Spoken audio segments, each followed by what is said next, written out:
Olá, boa noite a todos e todas. Estamos aqui para a última reflexão sobre a série de mensagens de nossa igreja chamada Ecoespiritualidade, da desolação para a paz com toda a criação.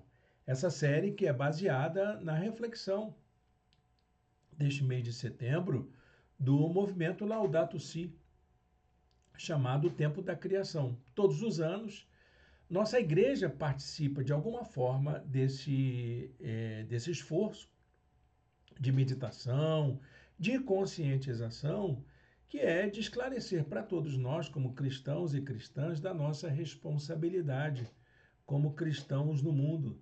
Nós somos o povo de Deus, aquele que tem a responsabilidade de ser cooperador de Deus no cuidado da criação. E a razão é simples: é pelo fato de que amamos a Deus, também zelamos por sua criação, por sua obra, fazendo assim a sua vontade quando criou a humanidade. Essa é a última mensagem da série. Nós estamos encerrando hoje esse volume de meditações que consistiu em seis sermões, 6 reflexões que foram apresentadas aqui no canal da gente. Você pode olhar essas 6 reflexões, assisti-las através da playlist que está em nosso canal. Também tem um artigo que foi publicado no meu blog pessoal de filosofia e espiritualidade, e você vai encontrar ali uma reflexão sobre o tema da ecoespiritualidade, um tema atual. A ecoespiritualidade é uma área de saber nova. Ela deve ter surgido aí em torno de 2023, 2024, no campo da teologia, mas já há algum tempo muitas pessoas já têm estudado sobre as práticas de espiritualidade que estão ligadas ao cuidado com a natureza.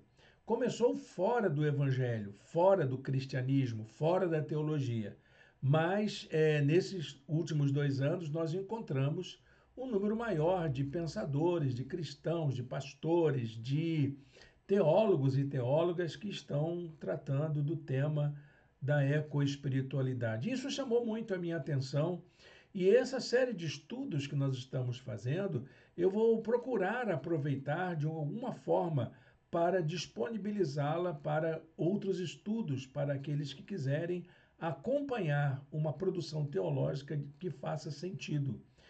Eu reconheço que as mensagens estão bastante densas, estão bastante exploradas de conteúdo, mas isso é bom, eu gosto disso.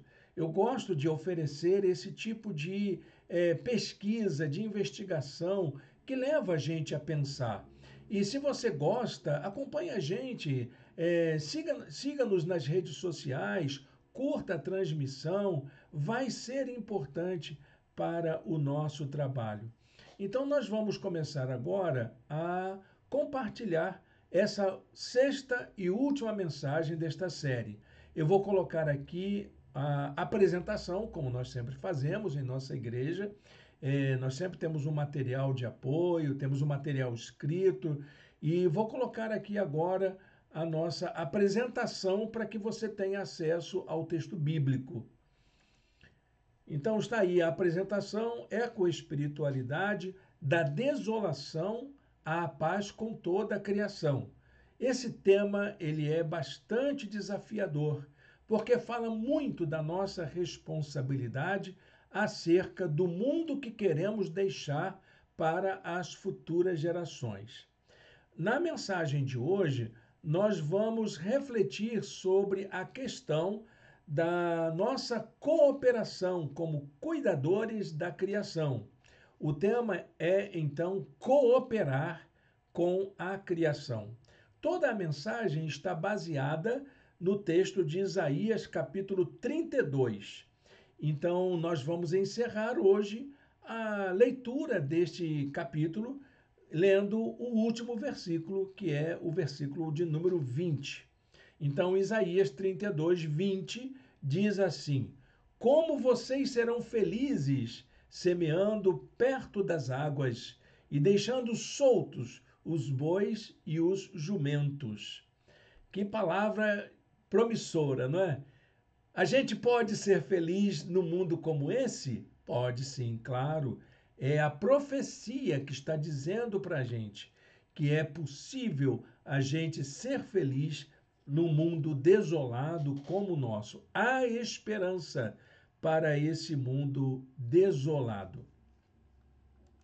Gente, a profecia de Isaías anuncia um tempo de felicidade para todos e todas, como resultado da justiça e da paz com toda a criação.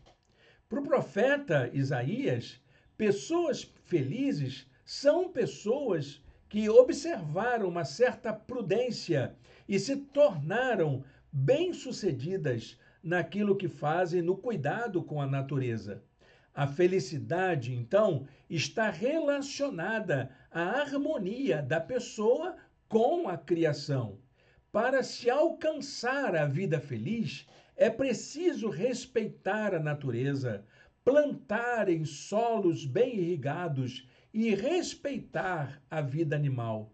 Essa é uma mensagem para os dias atuais.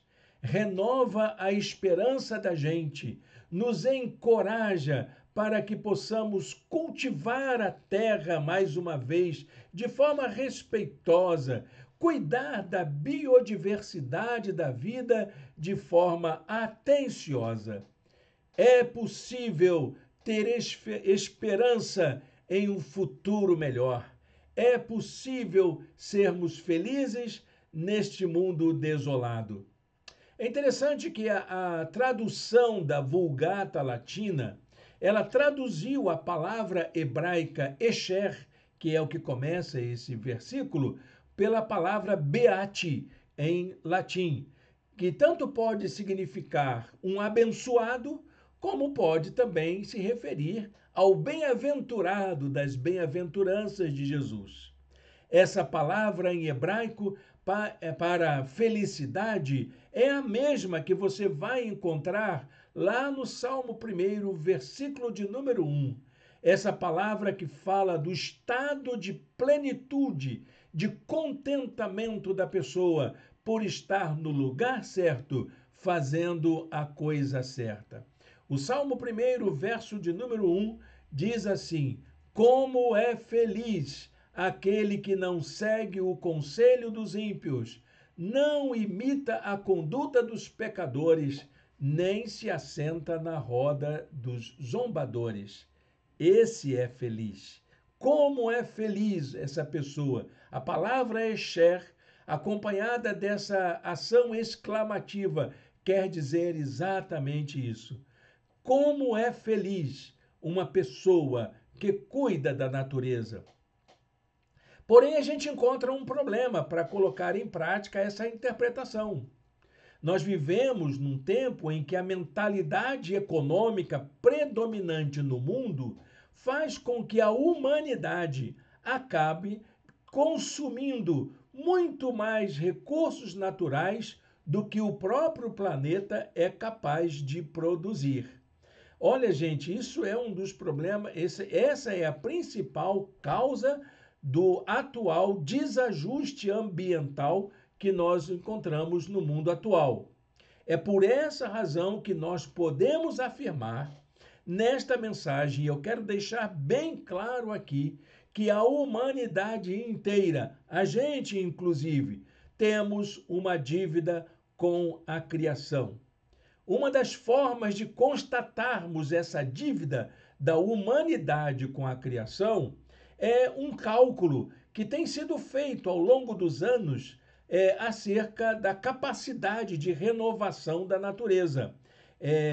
Nesse cálculo é feito uma medição da quantidade de recursos extraídos da natureza a cada ano. Então, nesse cálculo é então marcado no calendário um ano onde as atividades de extração se esgotam em relação à capacidade de renovação da terra.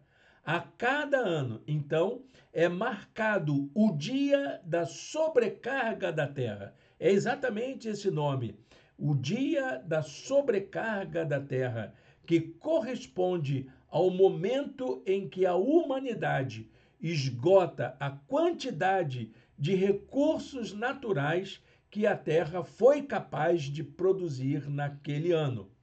Então, desse dia, do dia da sobrecarga da Terra em diante, acontece então uma dívida. Dali por diante, nós estamos tirando aquilo que a Terra não pode renovar. Ela acaba ficando então em situação difícil para nós e nós em dívida para com ela. Há uma dívida com a natureza, então, a cada ano dessa ação predatória, exploradora, extraidora da natureza.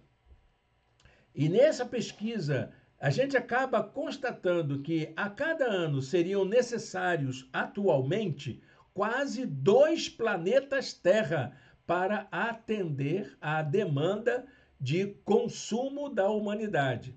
Na verdade, o número exato é 1,8 planeta Terra para atender à demanda da humanidade. A instituição que faz esse cálculo e que calcula essa trajetória do consumo em relação à capacidade de absorção do planeta é chamada de Global Footprint Network. E ela afirma categoricamente que a necessidade humana excede os limites da biosfera para o dióxido de carbono, como nós estamos vendo nos dias atuais. Ela excede também a capacidade de renovação da água potável no mundo. Ela excede também a capacidade das florestas se renovarem, da reposição dos estoques de pesca no mar e nos rios. Enfim, a natureza não dá conta da quantidade de bens que a humanidade precisa para se alimentar, para vestir-se, para criar produtos para o seu próprio bem-estar. Esse cálculo é interessante, ele tem sido feito desde o ano de 1961. Esse cálculo é anunciado no dia 5 de junho de cada ano, que é o Dia do Meio Ambiente. Esse cálculo, então, leva em conta 2 fatores.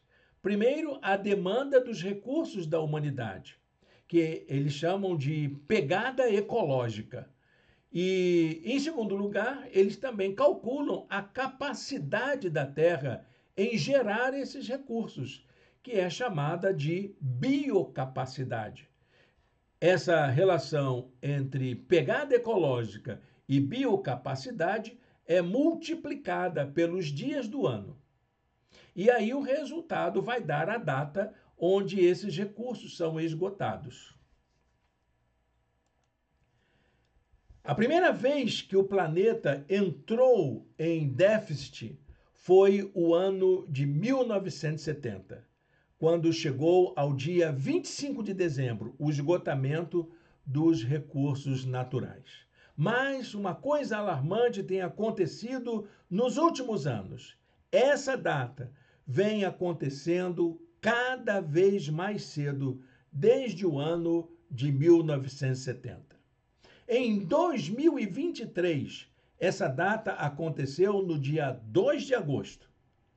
Em 2024, foi em 1º de agosto. E neste ano de 2025, o dia foi 24 de julho, quando a humanidade esgotou a capacidade da natureza se renovar. Falar de déficit da humanidade com a criação é algo muito antigo, mas só agora conseguimos colocar isso na ponta do lápis. A primeira pessoa que declarou que há uma dívida da humanidade com a natureza foi um filósofo grego, seguidor de Aristóteles. Ele também era um botânico e ele ele se importava com a relação do homem com os animais, principalmente aqueles que são domesticados para fins de consumo. O nome dele era Teofrasto. Nasceu no ano 372 a.C. Faleceu no ano 287 a.C. em Atenas. Segundo Teofrasto, a humanidade tem uma dívida de justiça para com os animais, porque o futuro da existência, olha, ele dizia isso há 4 séculos antes de Cristo. O futuro da existência como um todo depende do equilíbrio entre humanos e animais. Depende da biodiversidade. Ele, que era discípulo de Aristóteles, acreditava que os seres humanos e animais possuem certas familiaridades, certas aproximações, o que requeria ações mais simpáticas, mais solidárias e mais compassivas para com os animais. Para ele, explorar, torturar, matar animais significava e significa ainda nos dias atuais privá-los de suas vidas, provocando um ciclo de danos injustificáveis e de perdas irrecuperáveis. Portanto, meu querido irmão, minha querida irmã, aquilo que a gente está chamando de dívida da humanidade com a criação está muito próxima da atual crise climática. Essa crise da dívida da humanidade e a crise climática estão intimamente relacionadas e elas se reforçam mutuamente. Essa dívida é uma dívida ecológica, mas ela ainda é mais do que isso, ela é uma dívida histórica. Ela tem suas origens nas formas de exploração dos recursos naturais com o fim de obter lucros. Ela se baseia no desmatamento desordenado, na urbanização sem planejamento que vem acontecendo há muitos anos.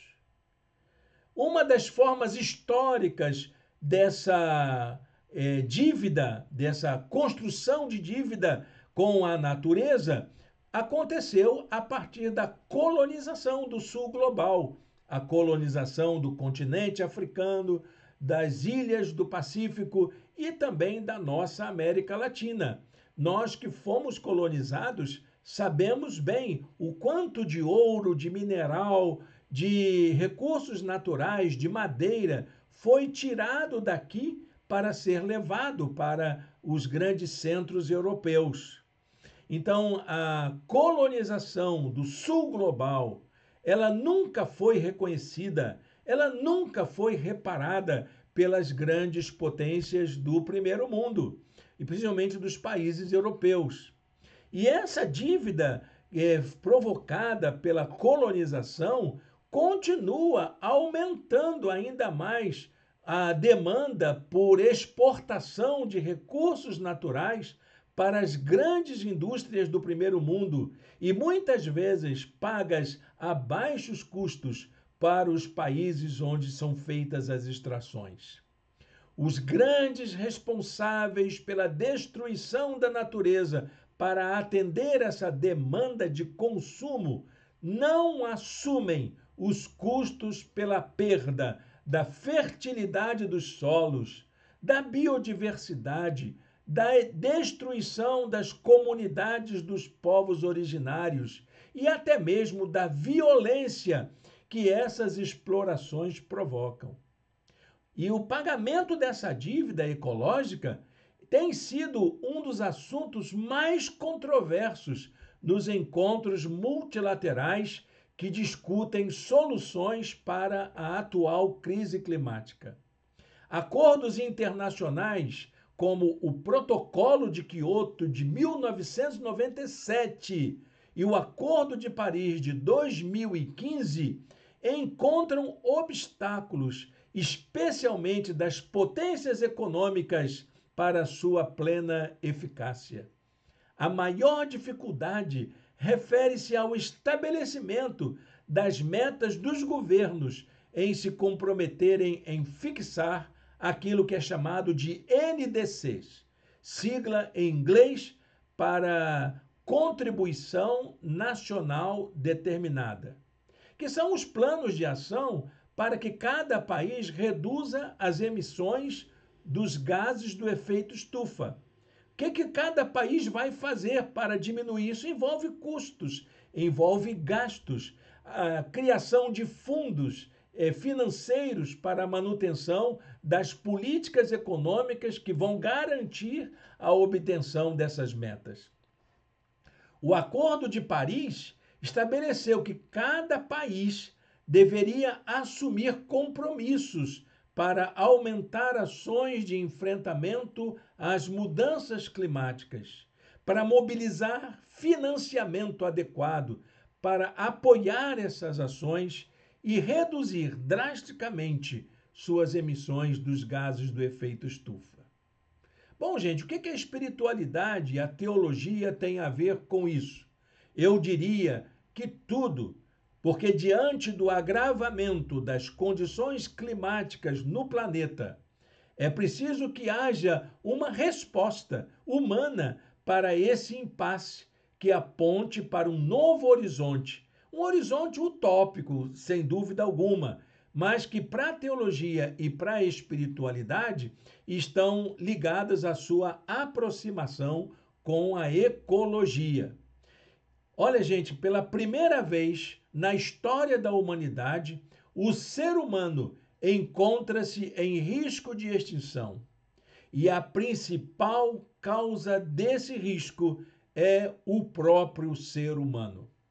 Por isso que o tema proposto pelo Papa Francisco na encíclica Laudato Si, de 2015, é o da conversão ecológica, que corresponde a uma mudança radical de mentalidade a respeito do cuidado de cada um com a nossa casa comum.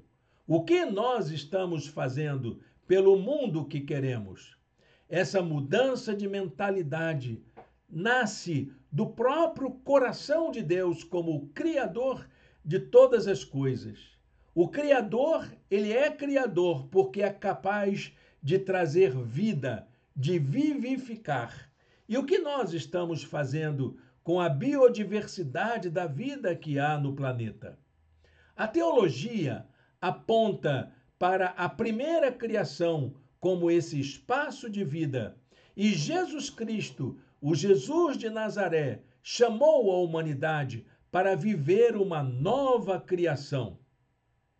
Enquanto a teologia aponta que a primeira criação e a nova criação realizada em Cristo estão interrelacionadas, isso nos lembra que é motivo mais do que suficiente para que a mensagem cristã hoje resulte no fato de que a humanidade precisa da criação para se reencontrar consigo mesma. É um chamado para que a gente possa encontrar sentido para a nossa vida, cuidarmos da nossa existência, cuidando da criação. A grande questão que o debate que a orientação deve despertar para o debate é: que mundo nós queremos? Como é que o mundo que deixaremos para os nossos netos, nossos bisnetos? Cada um deveria se perguntar sobre em que mundo queremos viver, em que mundo queremos criar as futuras gerações, em que mundo queremos construir nossas esperanças. Essa questão deve nortear a prática das comunidades locais, até mesmo a prática de governantes e ainda mais a prática dos participantes das chamadas conferências das convenções do clima. A mensagem profética de Isaías é um grande reforço para esse debate, para esse diálogo. Isaías declara que o cuidado divino com a criação é evidência da bondade de Deus com a humanidade. Deus é bondoso para o ser humano. Deus está sempre pronto para demonstrar sua misericórdia e sua bondade para a criação a partir do próprio amor que ele tem, pela própria misericórdia e compaixão para com o ser humano. Isaías disse anteriormente ao capítulo 32, está lá no capítulo 30, verso 18: Contudo, o Senhor espera o momento de ser bondoso com vocês. Ele ainda se levantará para mostrar-lhes compaixão, pois o Senhor é Deus de justiça. E como são felizes todos os que nele esperam. Amém? Isaías 30, verso 18. Dá uma olhadinha lá depois. De acordo com essa mensagem de Isaías, que vamos encontrar em todo o capítulo 30, a bondade divina com a criação proporciona à humanidade alguns caminhos de ação. Essas orientações sobre como agir nós vamos encontrar nesse capítulo 30 de Isaías, que acaba desaguando em toda a profecia do capítulo 32. Que caminhos são esses? Primeiro, encorajamento para tomar decisões necessárias. Isaías se deparou com a atitude das pessoas de seu tempo, que queriam ouvir apenas o que lhes agradava aos ouvidos. Falar sobre consequências dos nossos próprios enganos é algo que não faz bem para nós. Nós não gostamos de que apontem os nossos erros, as nossas falhas. Mas é a profecia que pode nos despertar para uma atitude de transformação. Todo o cenário de angústia por causa da nossa própria culpa, todo o cenário de tristeza acaba sendo transformado em um ambiente de consolo diante da justiça divina. Essa justiça que é acolhedora, misericordiosa e bondosa. Isaías diz ao povo de Deus: ó povo de Sião, que mora em Jerusalém, você não vai chorar mais. Como ele será bondoso quando você clamar por socorro. Assim que ele ouvir, lhe responderá. Isaías 30, verso 19. Creio que diante do quadro atual da crise climática, cabe ao povo de Deus clamar ao Senhor e ele vai nos ouvir. O segundo cuidado divino que encontramos é a confiança de que Deus supre todas as nossas necessidades. Deus é aquele que aponta caminhos. A profecia de Isaías faz o convite para que as pessoas tenham uma experiência de Deus que resulte em bênçãos para toda a criação. Isaías declara: com seus próprios olhos vocês o verão. Isaías 30, 20. E aqueles que procuram uma experiência de Deus autêntica ouvem a direção. Este é o caminho, siga-o. Isaías 30, 21. Os exercícios de ecoespiritualidade de que falamos durante essa série quase toda nos apontam para fazer o que é certo, para que vivamos em paz no mundo. O resultado são as bênçãos da bondade divina sobre toda a criação. Isaías 30, 23 diz assim: ele também lhe mandará chuva para a semente que você semear, e a terra dará alimento rico e farto.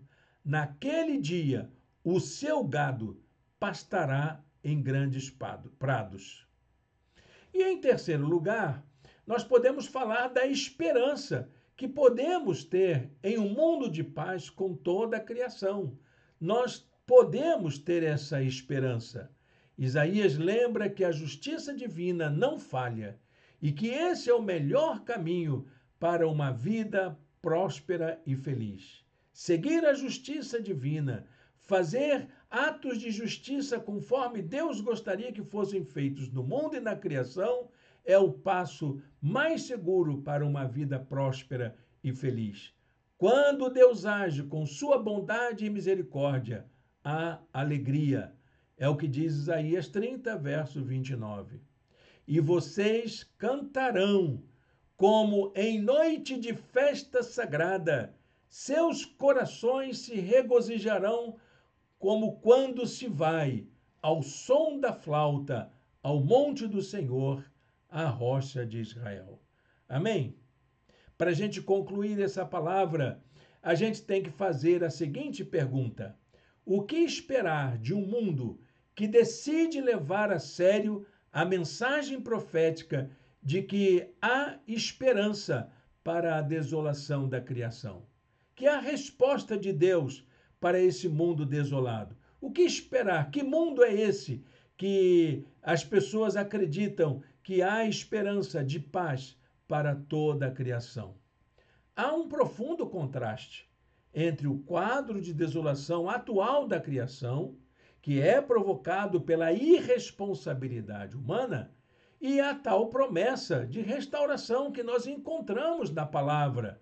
A promessa de restauração a partir dessa mudança de atitude da humanidade em sua experiência com Deus. A profecia de Isaías aponta para uma vida de paz com toda a criação a partir da experiência com a glória divina em nossas próprias vidas. Essa é a essência das propostas de ecoespiritualidade que tentamos enfatizar aqui em toda essa série de mensagens e que eu gostaria que nós, como povo de Deus, colocássemos em prática. Para encerrar, eu deixo a palavra de Isaías 35, versos 1 e 2. O deserto e a terra ressequida se regozijarão. O ermo exultará e florescerá como a tulipa, e romperá em flores, mostrará grande regozijo e cantará de alegria. A glória do Líbano lhe será dada, como também o resplendor do Carmelo e de Saron. Verão a glória do Senhor, o resplendor do nosso Deus. Amém? Eu encerro essas reflexões com uma ilustração que eu ouvi recentemente de alguém que falava sobre como podemos viver num mundo desolado com essa esperança em nossos corações. Conta-se que em um mosteiro, um jovem discípulo questionou o seu mestre: Mestre, como faço para não me aborrecer? Algumas pessoas falam demais ou são ignorantes. Outras são indiferentes. Sinto ódio dos mentirosos. Sofro com as pessoas que caluniam e não suporto as falsas e as invejosas. Então o mestre advertiu a ele: viva como as flores. Como é viver como as flores? Pergunta o discípulo. E o mestre continua: repare nas flores. Aí ele aponta para os lírios que cresciam no jardim. Elas nascem no esterco. Entretanto, são puras e perfumadas. Extraem do adubo mal cheiroso tudo que lhes é útil e agradável, mas não permite que o azedume da terra manche o frescor de suas pétalas. Viva como as flores, meu irmão, minha irmã. Viva como as flores nesse mundo desolado. Há esperança para a criação. E nós podemos ser felizes, mesmo diante das atuais crises que o planeta enfrenta. Feche seus olhos, ore ao Senhor. Senhor Deus e Pai, ajuda-nos, ó Deus, a sermos pessoas que sejam capazes de viver como as flores. Mesmo no mundo desolado, no mundo de tanta incoerência, de tanta injustiça, de tanta maldade, que nós possamos, ó Pai, não nos deixarmos contaminar pela mentalidade desse tempo. Dá-nos a tua paz, dá-nos sabedoria, dá-nos a tua direção, no nome de Jesus. Amém. Amém, meu irmão, minha irmã. Agradeço a sua companhia aqui. Estamos encerrando a nossa série de mensagens. No próximo domingo começaremos uma nova série de mensagens. Teremos nossa reunião presencial em nosso espaço. Convido a todos e todas para estarem conosco. Dá uma olhadinha ali nos nossos endereços, visite o nosso blog, conheça a nossa igreja para que você possa estar conosco. Somos um grupo pequeno, mas eu garanto a você que é um grupo muito acolhedor, onde nós respeitamos a mensagem da palavra, onde nós celebramos a presença de Deus entre nós de forma simples, mas muito sincera, em oração, em dependência de Deus. Convido você a nos conhecer. Deus o abençoe, Deus a abençoe. Um bom restinho de domingo na presença do Senhor.